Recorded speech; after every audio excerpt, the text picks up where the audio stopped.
गुरु रू प्यारी साध संगत जी, वाहिगुरू जी का खालसा, वाहिगुरू जी की फतेह। प्रोफैसर पूरन सिंह जी की एक अमोलक लिखत है जिस दा सिरलेख है नौ लखा हार, जिस विच ये दर्शाया गया है कि भावें गरीब आदमी दियां झुग्गियां होण या राजियां दे महल, जे उन्हां विच रहिंदे मनुखां दे किरदार चंगे होण तां ਉਹ स्वर्ग हार बन सकते हैं, नहीं तां नरकमई हैं। नाल ही ਇਹ ਵੀ ਦਰਸਾਇਆ ਗਿਆ ਹੈ ਕਿ ਪਿਆਰ ਅਤੇ ਕਾਮ ਵਾਸ਼ਨਾ ਵਿੱਚ ਕਿੰਨਾ ਫਰਕ ਹੈ। ਆਰਜ਼ੀ ਤੌਰ ਤੇ ਭਾਵੇਂ ਕਾਮ ਵਾਸ਼ਨਾ ਪਿਆਰ ਤੇ ਹਾਵੀ ਹੋ ਜਾਵੇ, ਪਰ ਪਿਆਰ ਪਿਆਰ ਹੀ ਹੈ। ਆਓ ਪਿਆਰ ਨਾਲ ਸਰਵਣ ਕਰਨ ਦੀ ਕੋਸ਼ਿਸ਼ ਕਰੀਏ ਜੀ। ਰਾਜਿਆਂ ਦੇ ਮਹਿਲਾਂ ਨਾਲੋਂ ਗਰੀਬ ਆਦਮੀ ਦੀਆਂ ਝੁੱਗੀਆਂ ਵਿੱਚ ਵੱਧ ਸ਼ਾਂਤੀ ਹੁੰਦੀ ਹੈ, ਪਰ ਕਈ ਵਾਰੀ ਰਾਜਿਆਂ ਦੇ ਮਹਿਲ ਵੀ ਸਵਰਗਹਾਰ ਹੋ ਸਕਦੇ ਹਨ। ਅਸਲ ਵਿੱਚ ਜ਼ਿੰਦਗੀ ਦਾ ਰਹੱਸ ਮਹਿਲ ਜਾਂ ਝੌਂਪੜੀ ਵਿੱਚ ਨਹੀਂ, ਸਗੋਂ ਉਹਨਾਂ ਵਿੱਚ ਰਹਿੰਦੇ ਮਨੁੱਖਾਂ ਦੇ ਕਿਰਦਾਰ ਵਿੱਚ ਹੈ। ਮਨੁੱਖਤਾ ਦੇ ਇਸ ਔਜੜੇ ਰਾਹ ਤੇ ਕਿਸੇ ਸਵੈ ਚੇਤਨਾ ਜਗਾ ਸਕਣ ਵਾਲੇ ਆਦਮੀ ਜਾਂ ਔਰਤ ਦਾ ਮਿਲਣਾ ਇਸ ਤਰ੍ਹਾਂ ਹੁੰਦਾ ਹੈ ਜਿਵੇਂ ਕੋਈ ਕੁਦਰਤ ਦੇ ਛੁਪੇ ਖਜ਼ਾਨੇ ਨਾਲ ਠੋਕਰ ਖਾ ਕੇ ਡਿੱਗਦਾ ਡਿੱਗਦਾ ਬਚੇ। ਰਾਜਾ ਮਨਜੀਤ ਸਿੰਘ ਦੇ ਮਹਿਲ ਵਿੱਚ ਵਿਆਹ ਦੀਆਂ ਖੁਸ਼ੀਆਂ ਸਨ। ਵਜ਼ੀਰ ਅਤੇ ਨੌਕਰ ਚਾਕਰ ਰਾਜੇ ਦੇ ਦੂਸਰੇ ਵਿਆਹ ਦੀ ਖੁਸ਼ੀ ਵਿੱਚ ਇੱਕ ਦੂਸਰੇ ਨਾਲੋਂ ਵੱਧ ਚੜ੍ਹ ਕੇ ਧਨ ਉਡਾ ਰਹੇ ਸਨ। ਰਾਜਾ ਪਹਿਲਾਂ ਵੀ ਵਿਆਹਿਆ ਹੋਇਆ ਸੀ ਅਤੇ ਉਸ ਦੀ ਰਾਣੀ ਸਹਿਜਵਤੀ ਇੱਕ ਉੱਚ ਆਤਮਾ ਸੀ। ਬੇਸ਼ੱਕ ਉਹ ਪਰਦੇ ਵਿੱਚ ਹੀ ਰਹਿੰਦੀ ਸੀ, ਪਰ ਲੋਕਾਂ ਵਿੱਚ ਉਹ ਦਿਆਲੂ ਰਾਣੀ ਕਰਕੇ ਜਾਣੀ ਜਾਂਦੀ ਸੀ। ਉਸ ਦੇ ਦਿਲ ਵਿੱਚੋਂ ਗਰੀਬਾਂ ਲਈ ਦੁਆਵਾਂ ਨਿਕਲਦੀਆਂ, ਲੋੜਵੰਦਾਂ ਦੀ ਲੋੜ ਉਸ ਦੇ ਹੱਥੋਂ ਪੂਰੀ ਹੁੰਦੀ ਅਤੇ ਸੈਂਕੜੇ ਹੀ ਭੁੱਖੇ ਪਿਆਸੇ ਆਦਮੀ, ਔਰਤਾਂ ਅਤੇ ਬੱਚੇ ਉਸ ਦੇ ਘਰ ਦਾ ਹੀ ਅੰਨ ਖਾਂਦੇ। ਉਸ ਦੀ ਦਇਆ ਦੀ ਗੰਗਾ ਘਰ ਘਰ ਵਿੱਚ ਵਹਿ ਰਹੀ ਸੀ। ਸਹਿਜਵਤੀ ਦਾ ਰਾਜਾ ਮਨਜੀਤ ਸਿੰਘ ਨਾਲ ਸਨੇਹ ਆਪਣੀ ਹੀ ਕਿਸਮ ਦਾ ਸੀ। ਉਸ ਇੱਕ ਸੁਪਨ ਸੰਸਾਰ ਸਜਾਇਆ ਹੋਇਆ ਸੀ ਅਤੇ ਉਹ ਜਿਵੇਂ ਉਸ ਦੀ ਸੁੰਦਰਤਾ ਵਿੱਚ ਹੀ ਗਣੂੰਦ ਰਹਿੰਦੀ ਹੋਵੇ। ਜੇ ਰਾਜਾ ਕੋਈ ਅਜਿਹੀ ਹਰਕਤ ਕਰਦਾ ਜੋ ਉਸ ਨੂੰ ਪਸੰਦ ਨਾ ਆਉਂਦੀ, ਤਾਂ ਵੀ ਉਹ ਮੁਆਫ ਕਰ ਦਿੰਦੀ, ਉਸ ਦੇ ਐਬ ਢੱਕਦੀ। ਇਸ ਤਰ੍ਹਾਂ ਚੁੱਪਚਾਪ ਉਹ ਸਭ ਕੁਝ ਸਹਿੰਦੀ ਅਤੇ ਸਮੇਂ ਦੇ ਵਹਿਣ ਵਿੱਚ ਸਭ ਕੋੜਾ ਕੁਸੈਲਾ ਵਹਿ ਜਾਂਦਾ। ਮਿੱਠੇ ਬੋਲ, ਆਸ਼ਾਵਾਦੀ ਸੁਭਾਅ ਅਤੇ ਸਾਰਥਕ ਵਿਚਾਰ ਉਸ ਦੀ ਜ਼ਿੰਦਗੀ ਦੀਆਂ ਘੜੀਆਂ ਨੂੰ ਮਹਿਕਾਉਂਦੇ ਰਹਿੰਦੇ। ਉਹ ਮਹਿਲ ਨੂੰ ਇੱਕ ਵੱਡੇ ਘਰ ਦੀ ਤਰ੍ਹਾਂ ਹੀ ਸੰਭਾਲਦੀ ਸੀ। ਉਸ ਵਿੱਚ ਕੋਈ ਅਜਿਹੀ ਦੈਵੀ ਖਿੱਚ ਸੀ ਕਿ ਮਨਜੀਤ ਸਿੰਘ ਉਸ ਤੋਂ ਬਿਨਾਂ ਨਹੀਂ ਸੀ ਰਹਿ ਸਕਦਾ। ਰਾਜ ਭਾਗ ਨਾਲ ਸੰਬੰਧਿਤ ਹਰ ਮਸਲੇ ਵਿੱਚ ਉਹ ਉਸ ਦੀ ਸਲਾਹ ਲੈਂਦਾ। ਰਾਜ ਦੀਆਂ ਪੁਰਾਣੀਆਂ ਭੁੱਲਾਂ ਸੁਧਾਰੀਆਂ ਗਈਆਂ। ਜਨਤਾ ਦਾ ਖਿਆਲ ਇਸ ਤਰ੍ਹਾਂ ਰੱਖਿਆ ਜਾਣ ਲੱਗਾ ਜਿਵੇਂ ਇੱਕ ਮਾਂ ਆਪਣੇ ਬੱਚਿਆਂ ਨੂੰ ਪਾਲਦੀ ਪੋਸਦੀ ਹੈ। ਪਹਿਲਾਂ ਕਦੇ ਵੀ ਅਜਿਹਾ ਨਹੀਂ ਸੀ ਹੋਇਆ। ਸਮਾਜਿਕ ਸਥਿਰਤਾ ਦੀ ਰੀੜ੍ਹ ਦੀ ਹੱਡੀ ਕਿਰਸਾਨਾਂ ਨੂੰ ਰਾਜ ਵਿੱਚ ਮਾਨਤਾ ਦਿੱਤੀ ਗਈ ਅਤੇ ਉਹਨਾਂ ਤੋਂ ਮਾਲੀਆ ਉਗਰਾਹਣ ਦੇ ਢੰਗਾਂ ਨੂੰ ਨਵਾਂ ਰੂਪ ਦਿੱਤਾ ਗਿਆ ਤਾਂ ਜੋ ਉਹਨਾਂ ਕੋਲ ਆਪਣੇ ਬਾਲ ਬੱਚੇ ਪਾਲਣ ਜੋਗਾ ਵੀ ਕੁਝ ਬਚ ਸਕੇ। ਸੁਧਾਰ ਦਾ ਅਸਲੀ ਅਰਥ ਕਿਸੇ ਮਹਾਨ ਵਿਅਕਤੀ ਦੀ ਸੁਹਿਰਦਤਾ ਦਾ ਲੋਕਾਂ ਤੱਕ ਪੁੱਜਣਾ ਹੁੰਦਾ ਹੈ। ਰਾਣੀ ਦੀ ਰਾਜ ਵਿੱਚ ਹਾਜ਼ਰੀ ਨਾਲ ਹੀ ਸੁਧਾਰ ਦੇ ਬਹੁਤ ਸਾਰੇ ਕੰਮ ਆਰੰਭ ਹੋ ਚੁੱਕੇ ਸਨ, ਪਰ ਉਹਨਾਂ ਨਾਲ ਕੋਈ ਖਾਸ ਤਬਦੀਲੀ ਨਹੀਂ ਸੀ ਹੋਈ ਜਾਪਦੀ। ਅਸਲ ਵਿੱਚ ਉਹ ਬਹੁਤ ਹੀ ਹੌਲੀ-ਹੌਲੀ ਹੋਏ ਸਨ। ਰਾਜ ਦੇ ਮੰਤਰੀਆਂ ਅਤੇ ਅਹਿਲਕਾਰਾਂ ਦੇ ਸਮੁੱਚੇ ਦ੍ਰਿਸ਼ਟੀਕੋਣ ਵਿੱਚ ਕਾਫੀ ਤਬਦੀਲੀ ਆਈ ਸੀ। ਜਿਹੜੇ ਅਧਿਕਾਰੀਆਂ ਦਾ ਇਹ ਵਿਸ਼ਵਾਸ ਸੀ ਕਿ ਉਹਨਾਂ ਦਾ ਮੁੱਖ ਮੰਤਵ ਰਾਜੇ ਦੀ ਖੁਸ਼ੀ ਸੀ ਅਤੇ ਸਾਰੀ ਜਨਤਾ ਰਾਜੇ ਦੀ ਖੁਸ਼ੀ ਲਈ ਸਿਰਜੀ ਗਈ ਸੀ, ਹੁਣ ਹੋਰ ਤਰ੍ਹਾਂ ਸੋਚਣ ਲੱਗ ਪਏ ਸਨ। ਉਹਨਾਂ ਨੂੰ ਦੱਸਿਆ ਗਿਆ ਕਿ ਉਹ ਸਭ ਲੋਕਾਂ ਦੀ ਸੇਵਾ ਲਈ ਹਨ। ਭਰਥਰੀ ਹਰੀ ਲਿਖਦਾ ਹੈ, ਮੇਰਾ ਬਾਦਸ਼ਾਹਾਂ ਦੇ ਦਰਬਾਰ ਵਿੱਚ ਕੀ ਕੰਮ ਹੈ? ਨਾ ਤਾਂ ਮੈਂ ਨੀਤੀਵਾਨ ਹਾਂ, ਨਾ ਹੀ ਰਾਜਨੀਤਕ ਚਾਲਬਾਜ਼, ਨਾ ਲੜਾਕਾ ਅਤੇ ਨਾ ਹੀ ਭਰਵੇਂ ਸਰੀਰ ਵਾਲੀ ਸੁੰਦਰ ਇਸਤਰੀ। ਛੜਯੰਤਰਾਂ ਨੇ ਰਾਜਾ ਮਨਜੀਤ ਸਿੰਘ ਨੂੰ ਇੱਕ ਗੁਆਂਢੀ ਰਾਜੇ ਦੀ ਜਵਾਨ ਲੜਕੀ ਨਾਲ ਦੂਸਰਾ ਵਿਆਹ ਕਰਾਉਣ ਲਈ ਭਰਮਾ ਲਿਆ। ਉਸ ਨੂੰ ਦੱਸਿਆ ਗਿਆ ਕਿ ਉਹ 16 ਸਾਲ ਦੀ ਹੋ ਗਈ ਹੈ ਅਤੇ ਕੋਈ ਯੋਗ ਵਰ ਨਾ ਮਿਲਣ ਕਰਕੇ ਉਸ ਦੇ ਪਿਤਾ ਤੇ ਘੋਰ ਉਦਾਸੀ ਛਾਈ ਰਹਿੰਦੀ ਹੈ। ਜੇ ਰਾਜਕੁਮਾਰੀ ਮਨਜੀਤ ਸਿੰਘ ਦੀ ਪਤਨੀ ਬਣ ਜਾਵੇ ਤਾਂ ਦੋਹਾਂ ਰਾਜਾਂ ਵਿਚਕਾਰ ਦੋਸਤੀ ਦੀਆਂ ਗੰਢਾਂ ਪੀਂਡੀਆਂ ਹੋ ਜਾਣਗੀਆਂ। ਰਾਜ ਦੇ ਵੈਦਾਂ ਅਤੇ ਹਕੀਮਾਂ ਨੇ ਵੀ ਚਾਲ ਚੱਲੀ। ਉਹਨਾਂ ਨੇ ਜ਼ੋਰ ਦਿੱਤਾ ਕਿ ਇੱਕ ਜਵਾਨ ਲੜਕੀ ਨਾਲ ਵਿਆਹ ਕਰਾਉਣ ਨਾਲ ਰਾਜੇ ਦੀ ਉਮਰ ਵੱਧ ਜਾਵੇਗੀ ਅਤੇ ਰਾਜੇ ਦੀ ਲੰਮੀ ਉਮਰ ਉਸ ਦੀ ਜਨਤਾ ਲਈ ਇੱਕ ਤਰ੍ਹਾਂ ਨਾਲ ਵਰਦਾਨ ਹੋਵੇਗੀ। ਰਾਜਾ ਇਸ ਮੱਕਰ ਜਾਲ ਵਿੱਚ ਫਸ ਗਿਆ ਅਤੇ ਜਿਸ ਤਰ੍ਹਾਂ ਪਹਿਲਾਂ ਦੱਸਿਆ ਗਿਆ ਹੈ, ਹੁਣ ਉਸ ਦੇ ਵਿਆਹ ਦੀਆਂ ਖੁਸ਼ੀਆਂ ਮਨਾਈਆਂ ਜਾ ਰਹੀਆਂ ਸਨ। ਕੁਝ ਦਿਨਾਂ ਵਿੱਚ ਹੀ ਰਾਜਾ ਆਪਣੀ ਨਵ-ਵਿਆਹੀ ਪਤਨੀ ਦੀ ਪਾਲਕੀ ਦੇ ਨਾਲ-ਨਾਲ ਘੋੜੀ ਤੇ ਚੜ੍ਹਿਆ ਉਸ ਲਈ ਵਿਸ਼ੇਸ਼ ਤੌਰ ਤੇ ਬਣਵਾਏ ਗਏ ਨਵੇਂ ਮਹਿਲ ਵਿੱਚ ਪ੍ਰਵੇਸ਼ ਕਰ ਰਿਹਾ ਸੀ।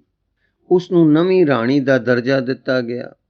ਮਨਜੀਤ ਸਿੰਘ ਭੁੱਲ ਹੀ ਗਿਆ ਕਿ ਉਸ ਦੀ ਕੋਈ ਹੋਰ ਵੀ ਰਾਣੀ ਸੀ। ਉਹ ਆਪਣੀ ਨਵੀਂ ਪਤਨੀ ਨਾਲ ਰਹਿਣ ਲੱਗਾ, ਆਪਣੇ ਭੂਤਕਾਲ ਤੇ ਜਿਵੇਂ ਉਸ ਪੋਚਾ ਹੀ ਫੇਰ ਦਿੱਤਾ ਹੋਵੇ। ਦੂਸਰਾ, ਛੋਟੀ ਰਾਣੀ ਤੇ ਲੋਹੜੇ ਦਾ ਰੂਪ ਸੀ।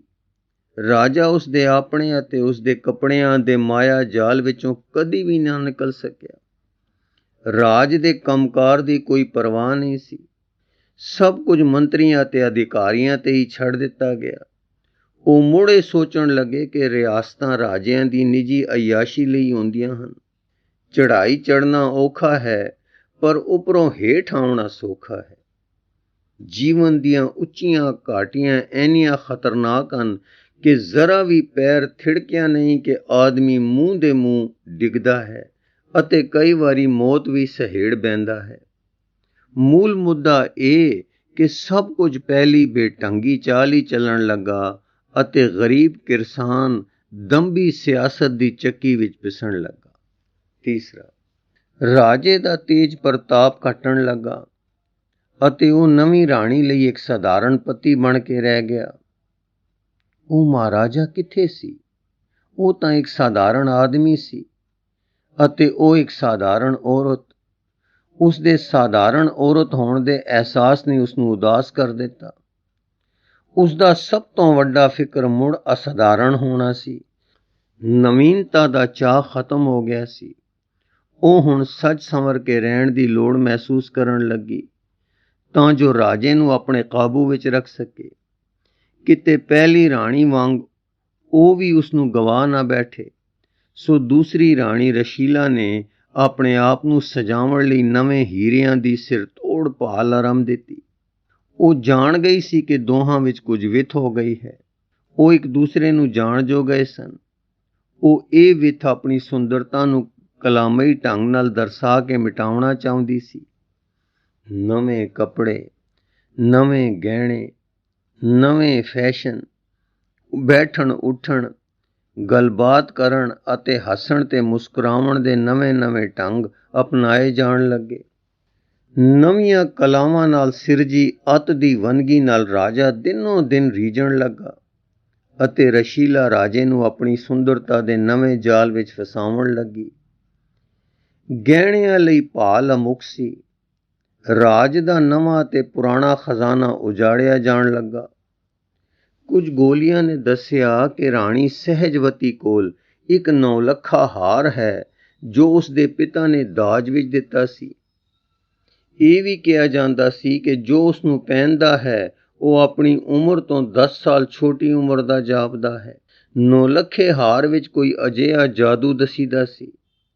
ਇਸ ਤਰ੍ਹਾਂ ਦੀਆਂ ਕਹਾਣੀਆਂ ਰਸ਼ੀਲਾ ਨੂੰ ਮੁੜ-ਮੁੜ ਸੁਣਾਈਆਂ ਜਾਂਦੀਆਂ।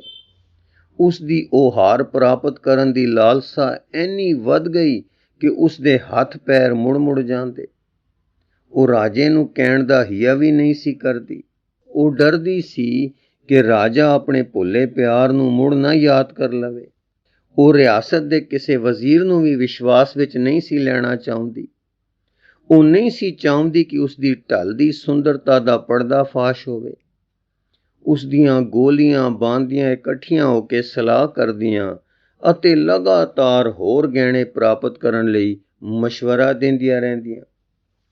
ਅਖੀਰ ਫੈਸਲਾ ਹੋਇਆ ਕਿ ਇੱਕ ਭਾਂਡੇ ਮਾਂਜਣ ਵਾਲੀ ਬੁੱਢੀ ਔਰਤ ਨੂੰ ਗੁਪਤ ਸੁਨੇਹੇ ਭੇਜਣ ਲਈ ਵਰਤਿਆ ਜਾਵੇ। ਉਹ ਪਹਿਲੀਆਂ ਵਿੱਚ ਪੁਰਾਣੇ ਮਹਿਲ ਵਿੱਚ ਰਾਣੀ ਸਹਿਜਵਤੀ ਕੋਲ ਕੰਮ ਕਰਦੀ ਹੁੰਦੀ ਸੀ। ਉਸ ਰਾਹੀਂ ਪੁਰਾਣੀ ਰਾਣੀ ਨੂੰ ਟੋਇਆ ਜਾਵੇ ਕਿ ਉਹ 9 ਲੱਖੇ ਹਾਰ ਦੇ ਬਦਲੇ ਕਿੰਨੀ ਰਕਮ ਜਾਂ ਕਿੰਨੇ ਕੋ ਗਹਿਣਾ ਲੈਣਾ ਚਾਹੁੰਦੀ ਹੈ। ਚੌਥਾ, ਨਵੇਂ ਮਹਿਲ ਦੀਆਂ ਗੋਲੀਆਂ ਵਿੱਚ ਇੱਕ ਅਜਿਹੀ ਗੋਲੀ ਵੀ ਸੀ ਜੋ ਪਹਿਲੀ ਨਜ਼ਰ ਵਾਲਿਆਂ ਦਾ ਧਿਆਨ ਜ਼ਰੂਰ ਖਿੱਚਦੀ ਸੀ। ਉਹ ਦੂਸਰੀਆਂ ਗੋਲੀਆਂ ਤੋਂ ਕੱਦ ਕੱਢਦੀ ਸੀ। ਗਰੀਬੀ ਦੇ ਵੇਸ ਵਿੱਚ ਵੀ ਉਹ ਸ਼ਾਹਾਨਾ ਜਾਪਦੀ ਸੀ। ਸਾਂਵਲੇ ਚਿਹਰੇ ਵਿੱਚੋਂ ਵੀ ਉਸਦੇ ਮੱਥੇ ਤੋਂ ਸ੍ਰੇਸ਼ਟਤਾ ਦਾ ਜਲਾਲ ਝਲਕਦਾ ਸੀ। ਉਹ ਉਹਨਾਂ ਕਮੀਆਂ ਵਿੱਚੋਂ ਸੀ ਜੋ ਕਦੇ ਵੀ ਮਹਿਲਾਂ ਦੇ ਰਿਹਾਇਸ਼ੀ ਕਮਰਿਆਂ ਦੇ ਬੂਹਿਆਂ ਨੇੜੇ ਨਹੀਂ ਟੁੱਕਦੇ, ਪਰ ਰਸੋਈ ਵਿੱਚ ਭਾਂਡੇ ਮਾਂਜਦੇ ਰਹਿੰਦੇ ਹਨ ਅਤੇ ਸੁਆਹ ਨਾਲ ਉਹਨਾਂ ਦੁਆਰਾ ਚਮਕਾਏ ਸੋਨੇ ਅਤੇ ਚਾਂਦੀ ਦੇ ਭਾਂਡੇ ਤੁਰੰਤ ਹੀ ਸਾਂਭ ਲਏ ਜਾਂਦੇ ਹਨ ਅਤੇ ਉਹਨਾਂ ਨੂੰ ਇਸ ਦਾ ਕੋਈ ਸਿਲਾ ਵੀ ਨਹੀਂ ਮਿਲਦਾ। ਮਹਿਲਾਂ ਦੀਆਂ ਹਨੇਰੀਆਂ ਨੁੱਕਰਾਂ ਵਿੱਚ ਬੇਖਬਰ ਕੰਮ ਕਰਨ ਵਾਲਿਆਂ ਦੇ ਨਿਗਰਾਨ ਹੀ ਸਾਰਾ ਜਸ ਖੜਦੇ ਹਨ।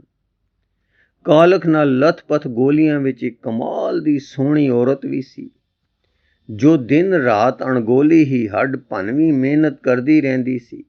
ਮਹਿਲ ਦਾ ਕੋਈ ਵੀ ਜੀ ਜਿਵੇਂ ਉਸਨੂੰ ਦੇਖ ਹੀ ਨਾ ਰਿਹਾ ਹੋਵੇ, ਪਰ ਉਸਦੇ ਕਦੇ ਪਹਿਲੀ ਰਾਣੀ ਦੇ ਕੋਲ ਨੌਕਰੀ ਕਰਨ ਦੀ ਰਿਪੋਰਟ ਨੇ ਉਸ ਹੀਣੀ ਜਿਹੀ ਭਾਂਡੇ ਮਾਂਜਣ ਵਾਲੀ ਦਾ ਨਾਂ ਕਰ ਦਿੱਤਾ ਅਤੇ ਉਸਨੂੰ ਰਸ਼ੀਲਾ ਦੀ ਹਜ਼ੂਰੀ ਵਿੱਚ ਰਹਿਣ ਵਾਲੀ ਪ੍ਰਮੁੱਖ ਦਾਸੀ ਦਾ ਅਹੁਦਾ ਦੇ ਦਿੱਤਾ ਗਿਆ। ਨੇੜਤਾ ਵੱਧ ਗਈ ਅਤੇ ਉਸਨੂੰ ਮਹਾਰਾਜੇ ਨੂੰ ਵੀ ਮਿਲਾਇਆ ਗਿਆ। ਮਹਾਰਾਜ ਵੀ ਉਸ ਵੱਲ ਪੂਰਾ ਧਿਆਨ ਦੇਣ ਲੱਗੇ। ਉਹ ਉਹਨਾਂ ਦੀ ਅਤ ਸੇਵਾ ਕਰਦੀ ਸੀ। ਇਸ ਤਰ੍ਹਾਂ ਜਾਪਦਾ ਸੀ ਕਿ ਉਹ ਕਿਸੇ ਪਿਆਰ ਭਿੱਜੀ ਔਰਤ ਵਾਂਗ ਬੇਗਰਜ਼ ਪਿਆਰ ਕਰਦੀ ਸੀ। ਉਸ ਦਾ ਸਮਾਜਿਕ ਸਥਾਨ ਇੰਨਾ ਨੀਵਾਂ ਹੋਣ ਕਰਕੇ ਉਹ ਆਪਣੇ ਦਿਲ ਦੀ ਭੜਾਸ ਨਹੀਂ ਸੀ ਕੱਢ ਸਕਦੀ, ਪਰ ਉਸ ਦੇ ਸਬਰ ਦੀ ਸ਼ਕਤੀ ਇੰਨੀ ਗੁੱਝੀ ਸੀ ਕਿ ਮਹਾਰਾਜਾ ਵੀ ਉਸ ਨੂੰ ਕੁਝ ਕਹਿਣ ਦਾ ਹੌਸਲਾ ਨਹੀਂ ਸੀ ਕਰ ਸਕਿਆ। ਉਹ ਰਸ਼ੀਲਾ ਦੀ ਵੀ ਇੰਨੀ ਚੰਗੀ ਤਰ੍ਹਾਂ ਸੇਵਾ ਕਰਦੀ ਕਿ ਰਸ਼ੀਲਾ ਦਾ ਉਸ ਬਿਨਾਂ ਰਹਿਣਾ ਮੁਹਾਲ ਹੋ ਗਿਆ। ਉਸ ਦੀ ਹਾਜ਼ਰੀ ਅਨਵਾਰੀ ਹੋ ਗਈ, ਕਿਉਂਕਿ ਉਹ ਕਹਿੰਦੀ ਸੀ ਕਿ ਉਸ ਨੂੰ ਆਪਣੇ ਛੱਤ ਹੇਠਾਂ ਸੋਣਾ ਬਹੁਤ ਚੰਗਾ ਲੱਗਦਾ ਹੈ। ਇਸ ਲਈ ਉਸ ਨੂੰ ਆਪਣੀ ਝੌਂਪੜੀ ਵਿੱਚ ਜਾਣੋਂ ਕੋਈ ਵੀ ਨਾ ਰੋਕ ਸਕਿਆ। ਭਾਵੇਂ ਇਹ ਬੜੀ ਅਜੀਬ ਗੱਲ ਸੀ, ਪਰ ਕੋਈ ਨਹੀਂ ਸੀ ਜਾਣਦਾ ਕਿ ਉਹ ਕਿੱਥੇ ਰਹਿੰਦੀ ਹੈ। ਕਾਫੀ ਰਾਤ ਗਈ ਤੇ ਉਹ ਇੰਨੀ ਖੂਬੀ ਨਾਲ ਖਿਸਕਦੀ ਅਤੇ ਸਵੇਰੇ ਸਵਖਤੇ ਹੀ ਪੌ ਫੁੱਟਣ ਤੋਂ ਪਹਿਲਾਂ ਹੀ ਨਵੇਂ ਮਹਿਲ ਵਿੱਚ ਮੁੜ ਆਉਂਦੀ ਕਿ ਉਸ ਨੂੰ ਆਉਂਦਿਆਂ ਜਾਂਦਿਆਂ ਕੋਈ ਵੀ ਨਾ ਦੇਖ ਸਕਦਾ। ਸਭ ਉਸ ਨੂੰ ਮਹਿਲ ਵਿੱਚ ਛੱਡ ਕੇ ਜਾਂਦੇ ਅਤੇ ਆ ਕੇ ਉਸ ਨੂੰ ਉੱਥੇ ਹੀ ਦੇਖਦੇ। ਸਾਰੇ ਉਸ ਨੂੰ ਸ਼ਾਂਤੀ ਸਹਿਜ ਕਹਿ ਕੇ ਬੁਲਾਉਂਦੇ। ਉਹ ਕਿਸੇ ਗੱਲ ਵਿੱਚ ਵੀ ਹਫੜਾ ਦਫੜੀ ਨਹੀਂ ਸੀ ਕਰਦੀ। ਉਹ ਇੱਕ ਡੂੰਘੀ ਨਦੀ ਦੇ ਪਾਣੀ ਦੀ ਤਰ੍ਹਾਂ ਸ਼ਾਂਤ ਸੀ। ਉਸ ਦੇ ਚਿਹਰੇ ਤੇ ਇੱਕ ਬਖਸ਼ਿੰਦ ਮੁਸਕਾਨ ਖੇਡਦੀ ਰਹਿੰਦੀ। 5ਵਾਂ, ਇੱਕ ਦਿਨ ਰਸ਼ੀਲਾ ਨੇ ਸ਼ਾਂਤੀ ਨੂੰ ਆਪਣੇ ਖਾਸ ਕਮਰੇ ਵਿੱਚ ਬੁਲਾ ਕੇ ਮਿੱਠੀਆਂ-ਮਿੱਠੀਆਂ ਗੱਲਾਂ ਕੀਤੀਆਂ। ਮੈਂ ਤੈਨੂੰ ਹੋਰ ਵੀ ਤਰੱਕੀ ਦੇਵਾਂਗੀ, ਤੈਨੂੰ ਹੀਰਿਆਂ ਜੜੇ ਕੱਪੜੇ ਪਵਾਵਾਂਗੀ, ਤੈਨੂੰ ਅਤੇ ਤੇਰੇ ਬੱਚਿਆਂ ਨੂੰ ਜਾਗੀਰਾਂ ਦੇਵਾਂਗੀ, ਪਰ ਤੂੰ ਮੇਰੀ ਮਾਂ ਵਰਗੀ ਮਹਿਰਮ ਬਣ ਜਾ। ਤੂੰ ਮੇਰੀ ਸਹਾਇਤਾ ਕਰ। ਮੈਂ ਅਭਾਗੀ ਹਾਂ, ਮੈਂ ਬਹੁਤ ਹੀ ਦੁਖੀ ਹਾਂ, ਮੇਰੇ ਤੇ ਤਰਸ ਕਰ, ਮੈਂ ਮਰ ਜੀ ਰਹੀ ਹਾਂ। ਇਹ ਕਹਿੰਦਿਆਂ ਰਸ਼ੀਲਾ ਨੇ ਆਪਣੇ ਗਲੇ ਦਾ ਹਾਰ ਲਾ ਕੇ ਉਸਦੇ ਗਲ ਵਿੱਚ ਪਾ ਦਿੱਤਾ। ਮੇਰੀ ਰਾਣੀ ਸਾਹਿਬਾ, ਤੁਸੀਂ ਹੁਕਮ ਕਰੋ, ਮੈਂ ਤੁਹਾਡੀ ਸੇਵਾ ਵਿੱਚ ਹਾਜ਼ਰ ਹਾਂ। ਮੈਂ ਤਾਂ ਮਾਮੂਲੀ ਜਿਹੀ ਗੋਲੀ ਹਾਂ, ਮੈਂ ਤੁਹਾਡੀ ਖੁਸ਼ੀ ਲਈ ਆਪਾ ਵਾਰ ਦਿਆਂ। ਤੁਹਾਡੀ ਇੱਕ ਮੁਸਕਰਾਹਟ ਮੇਰੇ ਲਈ ਜਾਗੀਰ ਦੇ ਤੁੱਲ ਹੈ। ਤੁਹਾਡੀ ਦਿਆਲਤਾ ਮੇਰੀ ਦੌਲਤ ਹੈ।